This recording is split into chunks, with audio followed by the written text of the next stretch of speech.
विद्यार्थियों के लिए प्रेरक प्रसंग, व्यवस्थित रहने की शक्ति।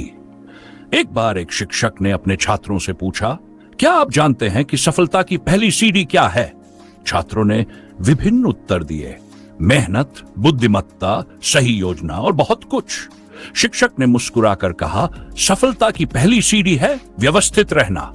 उन्होंने एक उदाहरण देकर समझाया, यदि आप एक गंदे और बिखरे हुए कमरे में रहेंगे तो आपकी सोच भी बिखरी हुई होगी, लेकिन यदि आप अपने चारों ओर साफ सफाई और व्यवस्था बनाए रखेंगे तो आपका मस्तिष्क भी स्पष्ट और सुसंगत रहेगा।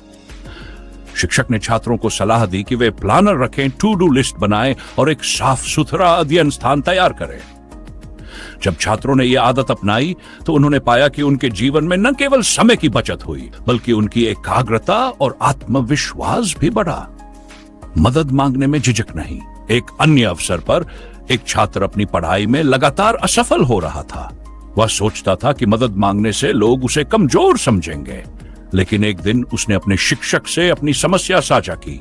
शिक्षक ने उसे समझाया, मदद मांगना कमजोरी नहीं, बल्कि यह ताकत की निशानी है। जब हम अपनी सीमाओं को स्वीकार करते हैं और दूसरों से सीखने का प्रयास करते हैं, तभी हम आगे बढ़ते हैं। उस दिन से छात्र ने दोस्तों, परिवार और शिक्षकों से मदद मांगना शुरू किया। उसने अध्ययन समूहों और ऑनलाइन समुदायों से जुड़कर नई तकनीकें सीखी। कुछ ही महीनों में उसकी पढ़ाई में सुधार हुआ और उसने अपनी कक्षा में टॉप किया। प्रेरणा प्राप्त करने का महत्व कहते हैं, अच्छे मार्ग पर चलने के लिए प्रेरणा की आवश्यकता होती है। एक बार एक छात्र ने अपने शिक्षक से पूछा, सर, मैं पढ़ाई में मन नहीं लगा पाता, क्या करूं? शिक्षक ने उसे सलाह दी, उन लोगों की कहानियां पढ़ो जिन्होंने कठिनाइयों के बावजूद सफलता प्राप्त की। उनसे प्रेरणा लो और खुद को इस बात के लिए तैयार करो कि अगर वे कर सकते हैं तो तुम भी कर सकते हो। उस छात्र ने महात्मा गांधी, एपीजे अब्दुल कलाम और सचिन तेंदुलकर जैसे महान व्यक्तियों की कहानियां पढ़ी। उनकी संघर्ष की यात्रा ने उसे इतना प्रेरित किया कि उसने न केवल पढ़ाई में बल्कि जीवन के हर क्षेत्र में बेहतर प्रदर्शन करना शुरू कर दिया। मानव और अन्य जीवों में अंतर। यह बात सभी जानते हैं कि जब एक बच्चे का जन्म होता है तो वह सबसे कमजोर होता है। उसे अपने हर कदम के लिए सहायता चाहिए, लेकिन जैसे जैसे वह बढ़ता है उसकी क्षमताएं और प्रतिभा विकसित होती है। पशु और पक्षी अपने जन्म के कुछ ही समय बाद चलने फिरने और तैरने लगते हैं, लेकिन उनका विकास वहीं रुक जाता है।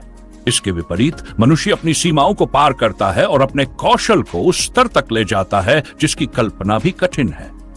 तैराकी। जब मनुष्य तैरना सीखता है तो वह समुद्र की गहराइयों में गोता लगाकर उन स्थलों को देखता है जो मछलियां भी नहीं देख पाती।